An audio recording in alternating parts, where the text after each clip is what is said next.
Okay, now on to the things we absolutely would not like to see in Soul Calibur 5 at all would be exploding trousers. Now, I feel I speak for everyone when I say I'm tired of whenever I get hit a little too hard and my clothes virtually spontaneous combust. Like, really. It was terrible. I mean, on the other characters, like the main characters, the actual characters of the story, it was alright because, you know, their clothes got ripped, they didn't explode. Anyone wearing armor was in for a treat. Because your clothes would shatter like glass. Not only is it completely unrealistic for clothes to explode in combat, but it's a distraction when you're trying to fight someone and you got fucking Setsuka's titties in your face. And you're like, I can't quite focus because she's like all jiggly in my face. And like, I know I'd have characters that I'd make for my story that I felt really close to. And, you know, I'm fighting and all of a sudden, boom! Literally it'll hit me. And my entire top will just be gone. And it'd be like a female character just being a bra, a male character just, you know, chest on hair and shit. Just, I'm like, that just killed my character for me. Thank you.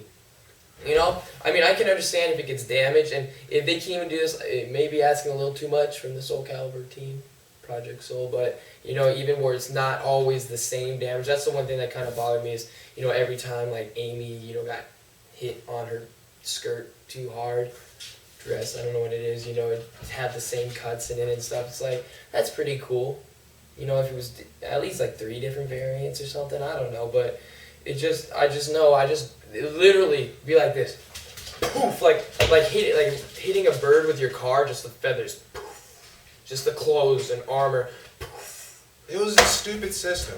I like the idea that you're in combat and your clothes get ripped and things like that, but the exploding pants, it literally shatters like glass, just tush, when you get hit too hard. Now, I'm not just going to talk shit, I'm going to provide an alternative. Those of you who remember Soul Blade, remember that there was a system in Soul Blade to where if you blocked too much, your weapon broke and you were forced to fight hand-to-hand combat. Well, I believe that system is much more appropriate than this one. Not necessarily that your sword is breaking, but you can have your sword get knocked out of your hand or something and you have to fight hand-to-hand. That's much better than having your clothes explode on you. Like, really. They can even do something. I know it'd be tough to do. I'm like, this is not like, I'm like, if they don't do this, this isn't a wish list. Yeah, but if you know, even if just someone gets hit, and you know, like let's say I've got my sword, Joe's Sophie or something, I hit her, you know, it hits. There's like a little slash mark where I hit her. I know it's really hard to do and won't ever happen, but that'd be pretty cool. Yeah, just like there was a game where the more you got hit, the more dented it looked, and that'd be much better than having your clothes virtually fall off of you from getting hit too hard. Mortal Kombat's kind of like that, the new one. Yeah, so make something happen. That shit's silly. I'm only looking out for the best of the Soul Calibur series, and the best is not exploding. So, moving on to the second thing we absolutely do not want to see in Soul Calibur 5, no DLC bomb. And for those who don't know what I mean by DLC bomb is, that's a current trend in the resurgence of fighting games lately, if you've noticed.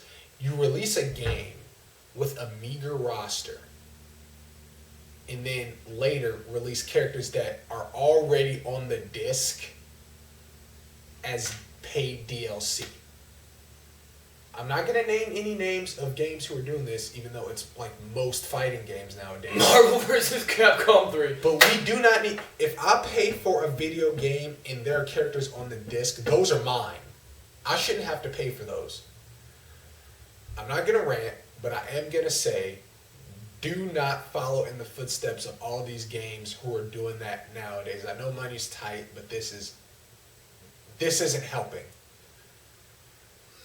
That is one of my biggest pet peeves, buying a game and paying for things that are already on the disc. That is not... I'm actually going to make a video about that, talking about it in depth, so I'm not going to get in it too much now. But please don't release Soul Calibur 5 with 10 characters and 15 characters DLC. Let's be real. That is bullshit. So that's all I have to say about that. Please no DLC bomb. Please. Okay. Now moving on to our third thing we wouldn't like to see. No more stats on Create a Soul clothing. Please, it's stupid. When I first heard that they were going to be applying stats to items in Create a Soul, I knew it would be an epic failure. Because only one thing can come from that. People putting chicken heads on their characters just so they could survive in Tower of Lost Souls. That's all that would come from it. It was stupid. I had my Mitsurugi looking like a squid. He had the fucking Yoshimitsu head and the white. All white. Yeah, I remember that. And he was beast mode, but he looked... He was really strong, but he looked stupid. Only bad things can come from stats on that. Like, I see what they were trying to do, but let's be honest, this isn't an RPG. What's terrible, too, is, like, it seemed like all the worst looking armor, it just seemed that way, had the best stats. Like, that's true. And then the good armor, you know, that you want. You know, sometimes you had characters, you know, that you're like, okay, you know, this works and it fits. But you had other characters that, like, let's say, you know, you wanted to make a character that wore, like, cloth and stuff because they're a wander or something, you know. But no matter what you do, you know, they're going to have no defense. And so, you know, you're going to get a nightmare character just done. Not only that. And the clothes are going to explode at the same time. It was so bad to the point where if you had your character looking the way you wanted them to look, they wouldn't even have 50% of the health of normal characters. Mm-hmm. You had to add unnecessary shit. If my character looks the way I want them to, they're just fine to me. I feel Broken Destiny had it right, removing the stats from the character created items. So that is one thing I would not like to see make a return in Soul Calibur 5 is stats on items. It's stupid. We don't need it. You know, if it ain't broke, don't fix it. Soul Calibur 3 had it right. And apparently you understand that too because you took it out in Broken Destiny. You know you fucked up. So, that's one thing we would not like to see in Soul Calibur 5. Alright, on to another thing we won't want to see in Soul Calibur 5. And that is stupid aging. I don't know if anyone's noticed by now. Guys at Project Soul seem to have a problem with keeping track of how old people are and how old people should be. And how much they weigh, but that's an entirely different topic. I still don't understand how in Soul Calibur 3, Sophia is 25 years old. Like, if you look at the span between Soul Edge and Soul Calibur 4, and you look at people's age from there to there, I still don't understand how, like, most people have only aged 3 years. Some people have aged more than others. They need to keep track of how old people actually are. If you've ever looked at the bios, you know what I'm talking about. It's fucked up. That's probably why they took the bios out, because they realized they didn't know what they were doing and just said, fuck it. We don't know how old these people are, how much they've aged, blah, blah, blah. How much they weigh and what they look. They don't look their age either, and the boobs are too big, too sexual.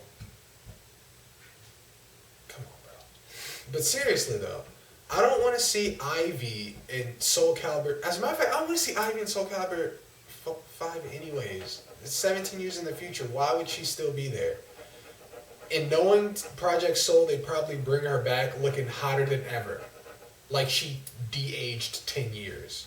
Absolutely. Like, Sophie's probably still going to be there. 25 years old. And her Taki's son's just still going to have perky boobs. Like, come on, dude. These people have aged 17 years. Yeah, Siegfried. He looks young still. Like, come on. In his artwork. People are aging. Keep track of that. Make them old.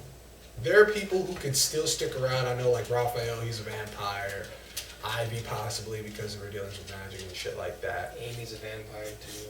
Amy's a vampire. Well, she would have been around anyways. Zoslamel. Zoslamel should stay around.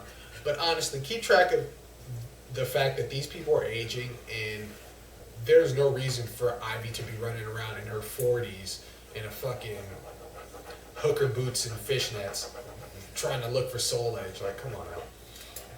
Let's throw some logic out there. I may be one of the only guys out there that is saying put some clothes on Ivy. She's getting old. But